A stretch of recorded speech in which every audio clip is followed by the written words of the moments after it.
Madame, Messieurs, merci pour votre fidélité à notre magazine Questions électorales. C'est votre magazine qui vous informe et qui vous forme en même temps. Aujourd'hui, nous allons donner la parole à un expert, un professeur d'université. Il s'agit du professeur Mbaye Kaninda. Professeur, bienvenue. Bonjour. Je ne sais pas comment vous présenter, mais je vais quand même essayer. Mesdames, Messieurs, le prof Mbaye Kaninda, vous êtes le doyen des chroniqueurs de la politique étrangère en RDC. Pourquoi je dis ça? C'est puisqu'on vous avait vu à la télévision depuis 1975. On vous a aussi vu dans la formation de nombreux journalistes depuis 1977, c'est ça? Oui. Et puis, vous êtes en même temps fonctionnaire international, vous êtes expert en relations nord-sud, vous êtes intéressé beaucoup à l'histoire belgo-congolaise, puisqu'on va parler aussi de la visite du roi belge ici dans notre émission. On vous a vu à l'époque à la télévision belge lors du fameux contentieux belgo-congolais de la mission de Maître Kamanda, Maître Néhémie. Ça fait longtemps. Ça fait très longtemps. Oui. Donc vous êtes un doyen. Oui. Voilà. Merci beaucoup, professeur. Quand on parle des élections, au cours de nos émissions, on fait allusion à toutes les provinces de la RDC. Mais vous êtes sans ignorer, tout comme moi, que la RDC est victime, surtout à l'est, des affrontements du M23. Mais heureusement qu'il y a un rapport que les Nations Unies ont publié reconnaissant la responsabilité du Rwanda sur le M23. Quelle est votre lecture? Je ne suis pas avocat, je ne suis pas juriste, oui. Mais les juristes parlent de nouvelles circonstances de fait et de droit. Oui. C'est-à-dire qu'on se souvient que jusqu'ici, de l'autre côté, il y avait une dénégation, on disait toujours M23. Ici, les Nations Unies pointent l'agresseur en disant que c'est en fait un État membre qui en agresse un autre. C'est une nouvelle circonstance qui modifie tout à fait les données du problème. Souvenez-vous que jusqu'ici, on empêchait la République démocratique du Congo de s'armer. En d'autres termes, en sortant ce rapport, on rentre dans une logique où les Congolais peuvent dire, mais en fait, c'est non-assistance à personne en danger. Ça modifie tout à fait les problèmes à la République de rentrer dans une diplomatie agissante, d'abord à l'égard des Belges, puisque ce sont eux qui furent les premiers à ouvrir ce dossier de l'embargo. Et puis il y a l'Allemagne qui à un moment donné a parlé de la nécessité pour le Congo de retrouver son intégrité. Le roi l'a également dit. Alors, qui passe aux actes. Alors je me dis, pourquoi ne pas déclarer la guerre en RDC? Puisque l'ennemi est connu, celui qui soutient l'ennemi est aussi connu, mais pourquoi ne pas déclarer cette guerre? Il y a plusieurs façons de faire la guerre. On peut la faire, la diplomatie, c'est une façon de faire la guerre autrement. C'est-à-dire que ce qui est intéressant ici, c'est cette posture de dire que nous sommes un État pacifique, mais regardez, nous sommes agressés. Donc maintenant, à la République de rentrer alors dans une logique, une diplomatie agissante, en commençant par rappeler aux autres que, Dieu mais, c'est le Congo qui a financé l'effort des Alliés de la Première et Deuxième Guerre mondiale, à eux de renvoyer l'ascenseur. Il n'est peut-être pas nécessaire de régler ce problème par la guerre, mais il faut effectivement une nouvelle armée, une armée puissante, parce que le soldat congolais, ça a toujours été un soldat de valeur, de grande bravoure. Il faut remonter à une histoire qui est mal connue. Oui. Quelle histoire, par exemple?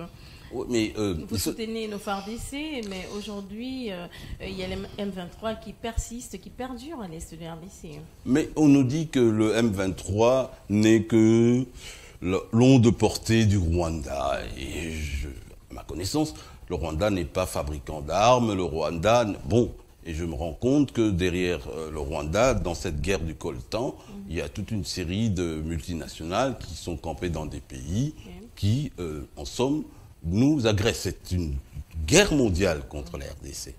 C'est pour ça que je disais que c'est le pays le plus important. Derrière le Rwanda, il y a un monde. Il y a un monde. Nous sommes... Regardez un peu ce qui arrive.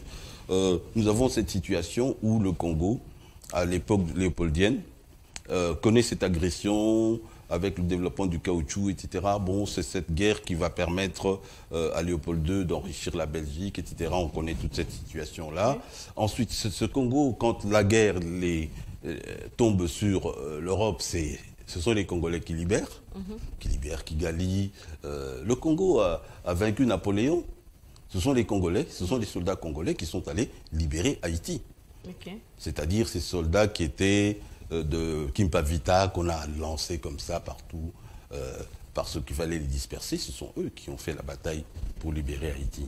Okay. Ce sont ces Congolais qui ont vaincu Guillaume II, Seconde, Première Guerre mondiale. Ils ont libéré Kigali et les autres. Toutes ces familles, les familles Kengo, Moshebekwa, les ancêtres qui sont revenus, eh bien, ce sont ces Congolais-là. Oui. Et puis, enfin, ce sont ces Congolais qui ont fait cette guerre mondiale où la Belgique, qui avait tout perdu, voit les Congolais gagner toutes ces batailles de Sayo, Tabora et tout ailleurs. Et c'est pour ça qu'on voit que le roi honore la force publique. Donc, le soldat congolais a une histoire de bravoure. Et je ne serais pas surpris. Oui. Je ne serais pas surpris. Et c'est pour ça qu'il faut dire à nos adversaires de faire très attention. Okay. Je ne serais pas surpris qu'à force de nous agresser, eh bien, on amène un Congo à déborder et série vers aller chez le voisin. Rien ne m'empêche. Okay. Surtout maintenant qu'on est dans une situation où il faudra bien revoir cette question de l'embargo. Mais peut-être qu'il ne faut pas y passer par la guerre, mais il faut absolument passer par une armée de métier.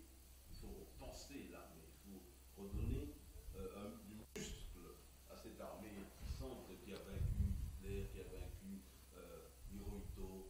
Il faut se souvenir que ce sont ces Congolais, les Ebeya, les Luambo, les Diomi, les autres, qui sont allés dans toutes les régions du monde pour redonner de l'avance, redonner du muscle, redonner la liberté à la Belgique, à la France, aux Pays-Bas et à tous. Et c'était une guette de guerre qui doit... Le gouverneur Rickmans disait en 1942, il disait au conseil de gouvernement, ils ont, eux, souffert comme nous. Mais ils ont plus souffert que nous. Et nous avons une dette qui devra se solder.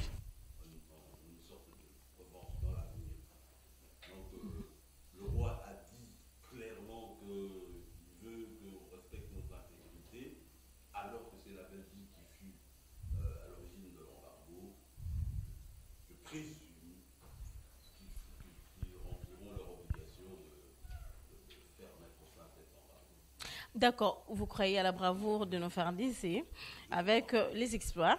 Alors, aujourd'hui, on parle du retrait de la MONUSCO.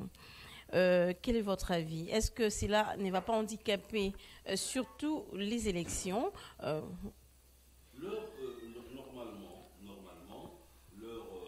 l'agenda au départ, il devait partir en 2014. Oui. Maintenant que les Congolais disent basta, il faut pas.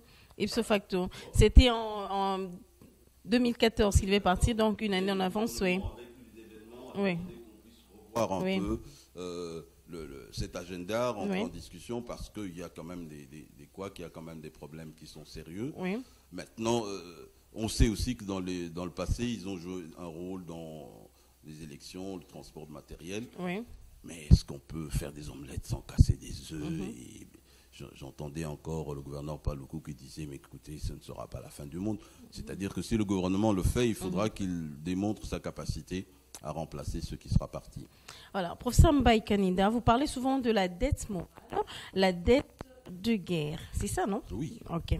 Alors, pouvez-vous nous éclairer là-dessus? Mais, vous savez, c'est peut-être mal connu, mais en 18 jours, Hitler s'empare de la Belgique, de la France et de tout le monde. À ce moment-là, la Belgique n'a plus qu'une seule solution. Grâce à la loi du 10 mai 1940, l'arrêté royal, le pouvoir qui est parti rentre dans les mains du gouverneur Rickmans. C'est ainsi qu'il va organiser toute la guerre et c'est ainsi que la Belgique sera libérée. Ok.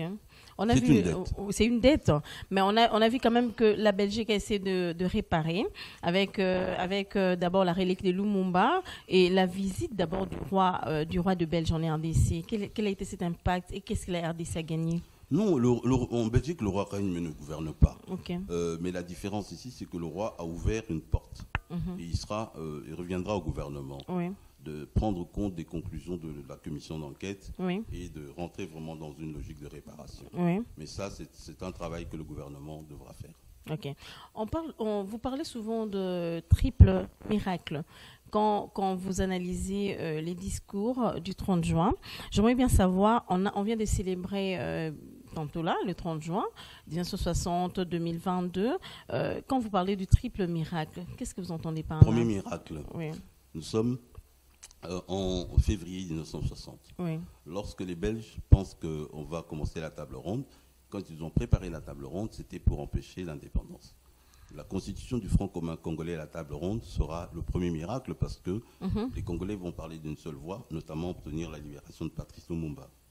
Deuxième miracle, c'est lorsque on n'a pas prévu que Lumumba puisse parler, Oui. et il va quand même parler grâce au président du Sénat, Kassongo, qui lui donne la parole, qui brûle le protocole. Troisième miracle, c'est ce fameux discours de Patrice Lumumba qui va nous accorder l'indépendance. Ok. Comment vous avez apprécié son discours? Qu'est-ce que vous avez pu retenir de ce qu'est Lumumba et de ce que nous vivons aujourd'hui? Non, son discours est un discours fondamental dans la mesure où c'est le discours par rapport à celui du roi et par rapport à celui de Joseph Kasavubu, qui commence par s'adresser aux Congolais combattants de la liberté, qui, au fond, apportent au Congo ce que nous attendions, c'est-à-dire véritablement l'indépendance. Les autres discours, notamment celui du président Kasavubu, n'a pas été soumis au gouvernement, donc est nul. Tandis que le discours du... Moi, je me demande, professeur, je vous arrête là, comment se fait que le discours du président Kasavubu était nul et le discours de Lumumba avait de l'impact. Or, le président Kasavubu, c'était lui le président et Lumumba était Premier ministre. Pourquoi? La Constitution du 19 mai 60, la loi fondamentale, dit que le président règne mais ne gouverne pas. Okay. Les articles 17, 20, 21 oui. disent que les actes du président sont couverts par le gouvernement, par le Premier ministre, à peine de nullité. Okay. C'est-à-dire lorsque le président Kasavubu ne fait qu'envoyer son discours au roi des Belges et ne le soumet pas à l'acte subit ce qu'on appelle en droit la caducité ex tunc. Il n'a pas d'existence, de consistance matérielle, juridique. C'est pour ça que Thomas Kanza demande alors à Iskensper et à Winnie de retarder la cérémonie d'une heure pour essayer de trouver une réponse avec Patrice Lumumba. Ok, mais ce discours a été finalement volé, c'est ça le problème aussi. Oui. Le discours de Patrice Lumumba a été volé, c'est-à-dire qu'il est actuellement en Belgique, je ne sais où, mais on l'a volé, on l'a retrouvé dans les archives de l'Union minière parce que justement, ceux qui l'ont volé ont compris que lui apportait l'indépendance. Par rapport à son discours. Hein. Dans son discours, le peuple congolais combattant de la liberté, de l'indépendance aujourd'hui victorieux. Ce discours, ce langage-là, c'était le discours qui correspondait au droit des peuples à disposer d'eux-mêmes et qui donc effectivement donnait aux Congolais l'indépendance. Nous avons été pendant 80 ans victimes de textes qui étaient prétendument légaux, qui ne faisaient que consacrer la loi du plus fort. Donc Patrice, au fond, élevait l'intelligence congolaise bien plus haut que... Bien qu'il était jeune. 34 ans, il a porté dans l'intelligence du Congo plus haut que les Banning, les Lambermont et tous ceux qui avaient travaillé en secret pour le roi Léopold II. Ok. Donc c'était intéressant parce que bien que Lumumba était encore trop jeune, mais il incarnait en lui une intelligence inestimable, c'est ça. Il aimait son pays. Il aimait son pays. C'est ça que j'appelle le nouveau performatif. Pour parler un peu comme mon jeune frère Patrick qui parle de nouveau narratif. Cette façon différente de parler pour aller vers la vérité. Le nouveau performatif, c'est agir pour donner le meilleur de soi-même. Les politiciens veulent faire des élections, mais qu'est-ce que tu apportes de nouveau? Qu'est-ce que tu apportes de nouveau par rapport à ce que tu as fait dans le passé? Est-ce que c'est simplement que tu changes de tunique ou bien tu changes de projet, tu changes vraiment de pratique? Mais ce qui est important lorsque un politicien présente son projet des sociétés, c'est les contenus. Comment appréciez-vous, en sens général, en tant que citoyen congolais, les projets de société de nos politiques? Vous savez, en 1960, lors des législatives et des provinciales de 60, il y avait plus de 100 partis politiques. En 64, il n'y avait plus que deux. La CONACO et la RADECO, et puis après, on s'est tous retrouvés dans le parti unique, Olinga-Olingate. Ça veut dire quoi? C'est-à-dire que parti unique. Oui. Impair. Le Impair, Olingate. C'était la dictature totale. L'État peut être l'État d'un seul, de quelques-uns, de despotes, de quelques-uns d'oligarchie, de démos, de tous. Nous ne sommes pas encore démocratique.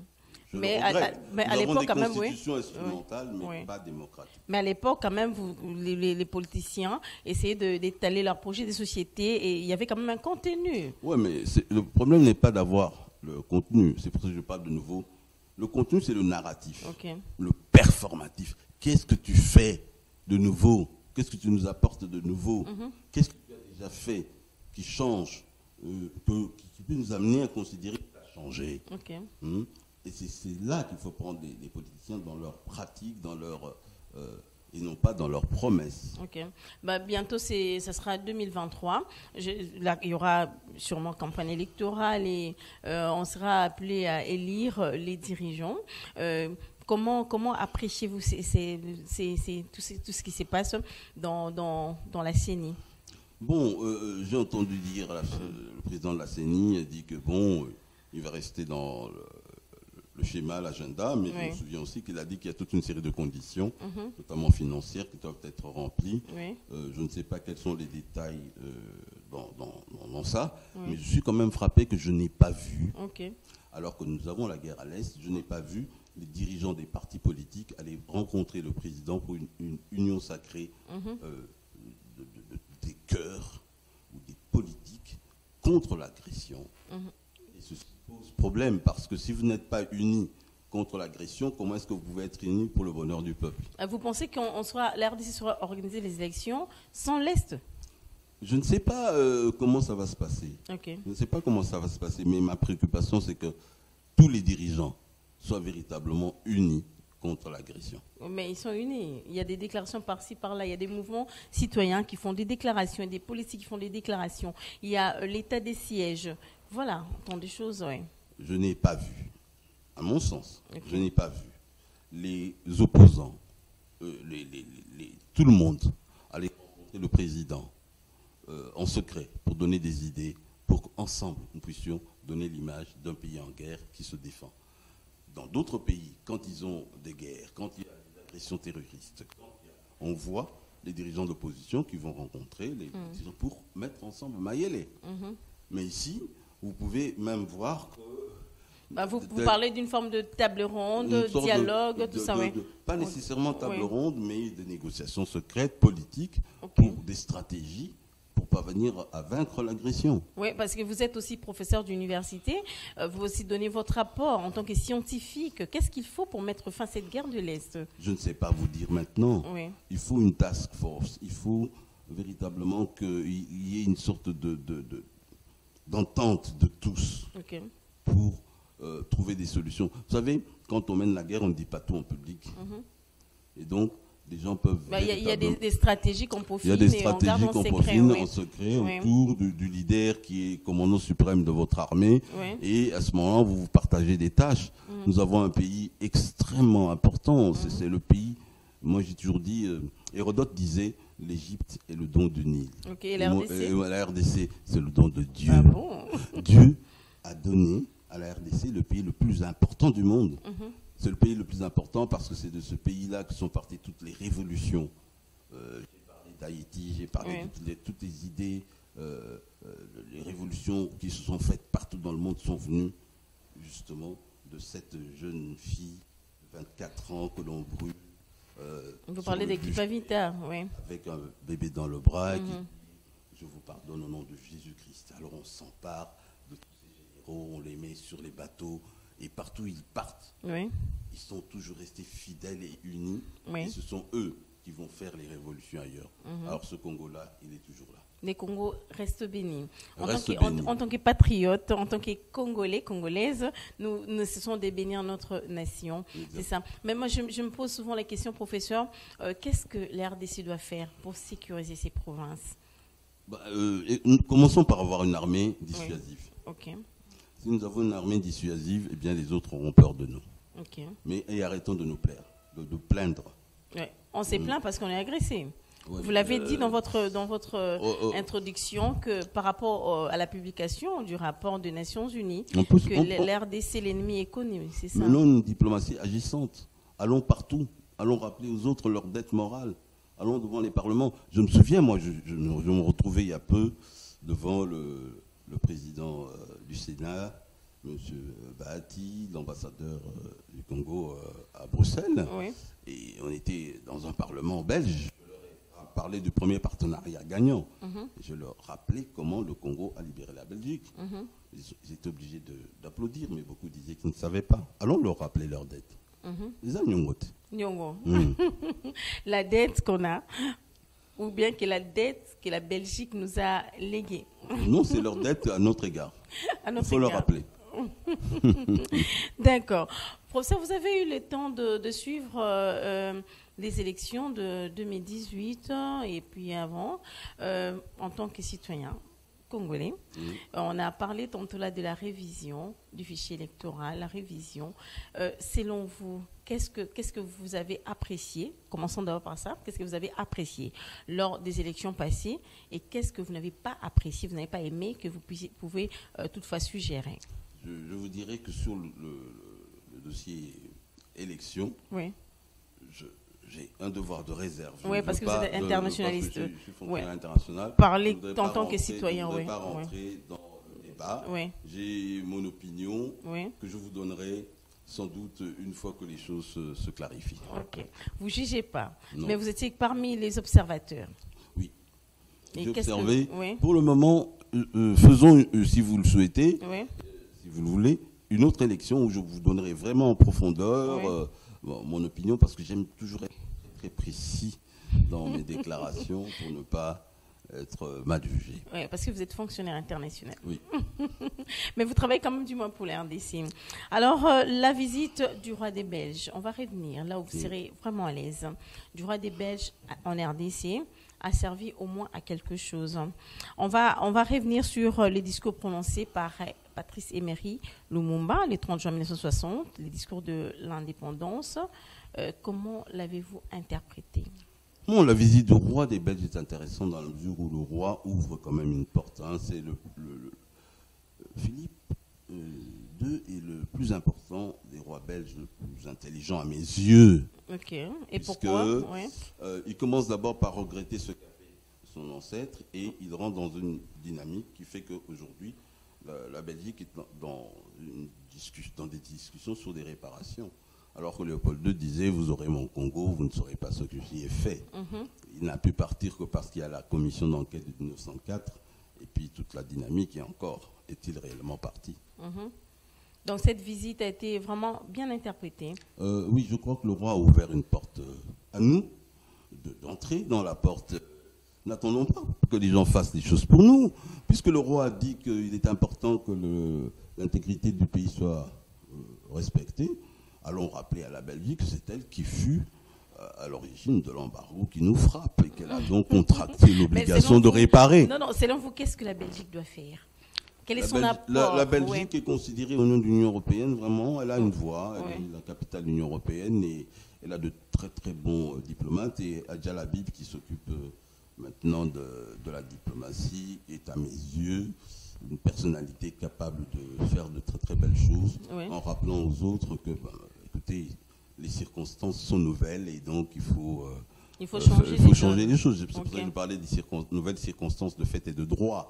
Ce sont des circonstances de fait qui modifient alors les questions de droit. Et ici, c'est le droit, l'obligation de venir au secours de celui qui est agressé, puisqu'on dit que nous sommes agressés.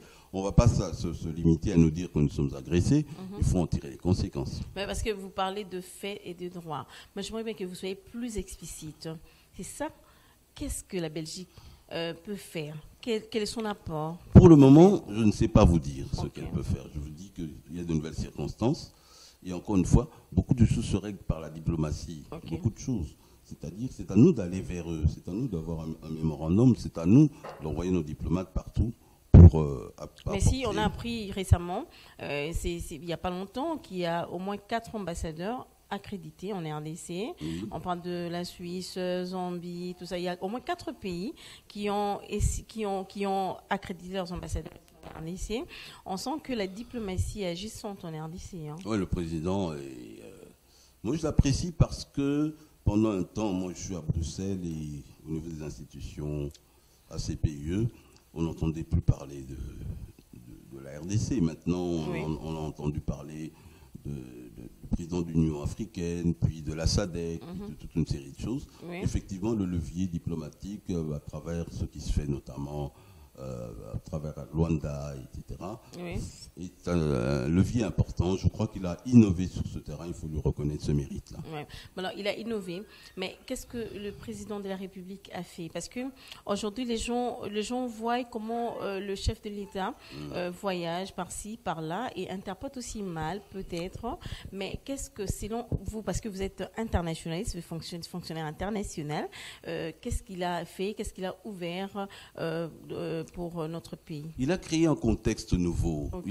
Il a redonné, vous savez, le respect de ce pays est revenu. Il y a un moment donné, ce pays n'était plus du tout respecté. Oui. Et là, maintenant, je m'aperçois que en voyageant, en parlant, parce que beaucoup de choses se règlent quand on parle, oui.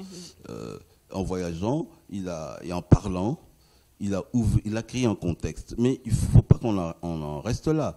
Nous avons un ministre des Affaires étrangères, nous avons un gouvernement. C'est à eux maintenant d'aller plus avant. Ce n'est pas au président de faire seul les choses. Oui. Et puis je crois donc qu'il a créé un cadre nouveau, il a créé un contexte totalement nouveau.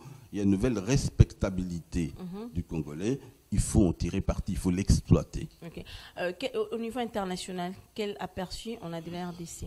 Je crois que le pays est mieux respecté, à mes yeux. À mes yeux, le pays est mieux respecté. Les Congolais ne sont pas sujets de critiques. Comme qui dirait, tu vois un moni congolais, autant mieux tuer le serpent, c'est qu'on dit souvent, non?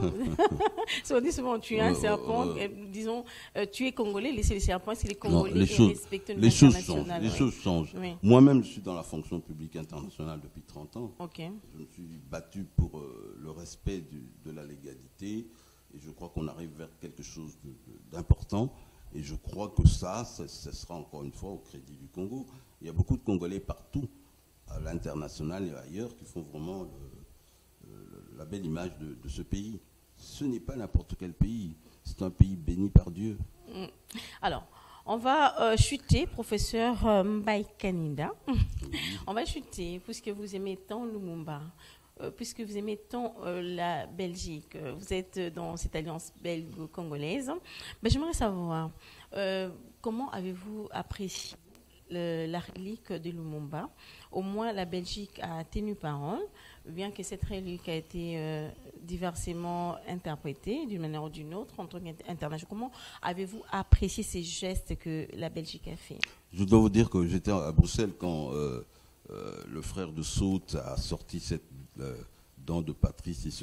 Nous, on a beaucoup souffert de ça. Il s'est moqué de nous. Oui, mais quand il disait, voilà, qui va me faire quoi que ce soit. Donc, ils ont tué Patrice en se disant que, bon, personne ne leur ferait rien du tout. Alors maintenant, il y a bien évidemment ce problème de la relique, mais il y a ce problème surtout du discours de Patrice. Le Parlement, dans le cadre des discussions sur les nouvelles relations vérité-réconciliation, il a demandé au gouvernement où se trouve le discours. Le gouvernement dit on va le chercher. Il faut qu'on puisse déposer une plainte subséquente. La partie Lumumba peut ajouter une plainte contre X et demander des devoirs complémentaires d'instruction pour aller d'abord saisir les facsimilés du discours qu'on a retrouvés dans les archives de l'Union minière et retracer pour savoir qui a volé. Et en même temps, on remonte l'Union minière, c'est quoi? C'est la suite des lois des 200 familles, c'est la suite des 200 sociétés à charte de la loi de 1906. Et c'est également toutes ces sociétés qui ont été créées dans la logique, dans la foulée de Theis, qui était l'officier d'ordonnance du roi Léopold II. Et on comprend donc que c'est très important parce qu'on modifie la loi fondamentale sur le statut des provinces, on la modifie également sur le portefeuille. Et on aura vu le portefeuille, ce sera le contentieux économique. Alors, doutez-vous de l'originalité de ces dons? Je ne me pose pas cette question-là. Moi, je vois qu'il y a eu vraiment un travail qui est fait sur la mémoire. Il y a eu effectivement un deuil qui est en cours. Maintenant, puisqu'il y a un volet pénal, eh bien, il faut absolument que la famille se serve de ce volet.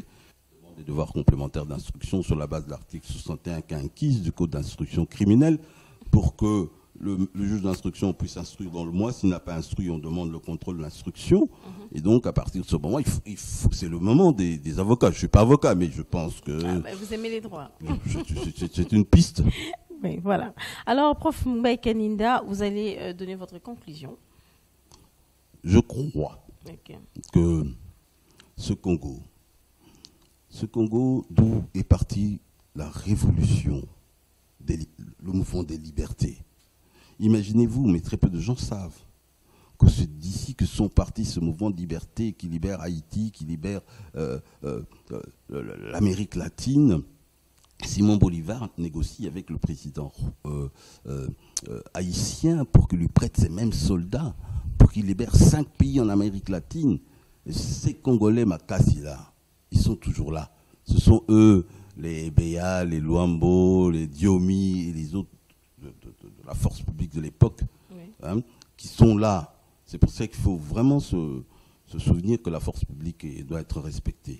Et je crois que ces Congolais-là ont d'autres patrices, d'autres militaires, d'autres. Il faut les repérer, il faut repenser l'armée, il faut repenser notre citoyenneté, mais surtout, il faut que l'élite, l'intellectuel congolais, l'homme politique congolais se hisse à la hauteur du destin de ce pays au lieu de tomber dans les caniveaux. Moi, je suis parti il y a 42 ans, ce que je trouve est tout à fait effarant, et je me dis, mais écoutez, s'il vous plaît, redonnez-moi une autre image. C'est ça que j'appelle le nouveau performatif. Merci beaucoup, professeur Mbaye Kaninda, d'avoir répondu à toutes nos questions. Je vous en prie. Sauf que vous êtes de la diaspora. Mais la diaspora est très importante. Est-ce que vous savez que Panda Farnana va rencontrer le roi, puisque il y a eu les 32 Congolais qui ont été à la bataille de l'Isère en Belgique. Ils rencontrent le roi et demande à ce que la condamnation à mort de Simon Kimbangu devienne à perpétuité. C'est ainsi que Simbangu est resté en prison 33 ans, plus longtemps que Mandela, mais il est resté vivant. Alors, et c'est ça la diaspora. C'est cette diaspora, c'est cette diaspora qui fait le premier miracle congolais du 30 juin. Pourquoi? Parce que le 28 février, dans la nuit, Thomas Kanza a réuni les gens dans la maison de présence africaine 302 rue Béliard, où sont réunis tous les Congolais qui sont venus et toute la diaspora qui sont là. Ils obligent ces gens à écrire les résolutions du Front commun à la table ronde. Et le lendemain, quand commence la table ronde, la première chose, nous voulons la libération de Patrice Emery Lumumba. Nous voulons l'indépendance immédiate. Et eux qui avaient amené Khaled Jeff et les autres pour venir chanter la défaite, indépendance, tcha-tcha. Vous voyez la différence? Ça, c'est la diaspora. La diaspora que j'aime. Je sais qu'aujourd'hui, on parle aussi de la diasporie. Mais bon. Mais vous êtes de la diaspora. Moi, je suis de la diaspora. La diaspora constructive. Voilà, exactement. Merci beaucoup, madame, messieurs. Nous avons eu l'honneur de recevoir pour vous le professeur Mbaye Kaninda. Il est le doyen des chroniqueurs de la politique étrangère en RDC, puisqu'on l'a vu à la télévision depuis 1975. Oui, j'étais jeune, hein, j'avais... trop jeune, 75, ça fait déjà combien? Calcul mathématique, André, c'est combien? 2022, c'est pas c'est beaucoup. Je suis arrivé, j'étais jeune, je commençais à l'IFASIC. Je suis en fait le doyen des chefs de promotion de l'IFASIC et le major de cette promotion-là. La toute première promotion. Et je me suis retrouvé alors avec les Mokendi Kasonga Madimba, les Kadima Bukasa, tous les anciens qui m'ont beaucoup apporté, les Kitutu. Et ça, c'était une belle aventure. C'est bien. On vous a aussi vu dans la formation de nombreux journalistes depuis 1970. Oui, Kabulo, Kipolongo, Kudura, Mwanda Makoso, Isamen, notre cher Sakombi, etc. Donc, c'est-à-dire, c'est arrivé parce que j'étais assistant, mais les coopérants français sont partis. Alors, le patriarche Malembe m'a demander de reprendre le cours des professeurs français. Vous êtes fonctionnaire international, oui. Vous êtes expert en relations nord-sud. On a suivi votre analyse. Vous êtes intéressé beaucoup à l'histoire belgo-congolaise. Vous avez aimé la Belgique, Lumumba, son discours. Et on vous a vu à l'époque à la télévision belge lors du fameux contentieux belgo-congolais. Il fallait. Kamanda et Maître Némi. J'étais là avec Kwebe Kimpele. Il fallait absolument, parce que ils faisaient une mission politique, mais nous, avec mon confrère Kwebe, nous sommes passés à la télévision avec contre Frédéric et Colette Brackman pour donner notre version, et je crois que c'était une bonne chose. Il est important que le Congolais s'engage. Merci beaucoup. Merci, professeur Mbaye Kaninda. Je vous en prie. Merci beaucoup, en tout cas. Les portes des CS vous resteront toujours ouvertes en cas de besoin. Je serai toujours là. Vous m'appelez, je viens. Vous m'appelez, je viens. Alors, merci beaucoup à l'équipe qui m'a accompagné. Je dis merci à Andrick, merci à Eric Ndungala pour les travaux de Titan abattus. Merci au doyen. J'espère que vous n'avez pas oublié ma demande, doyen. Merci à vous. Merci aux réalisateurs du Saint-Esprit. Ça fait longtemps. Lazikma Koukoula. Merci à vous. Mesdames, Messieurs, on va se retrouver prochainement pour un autre numéro. À très bientôt. Bye bye.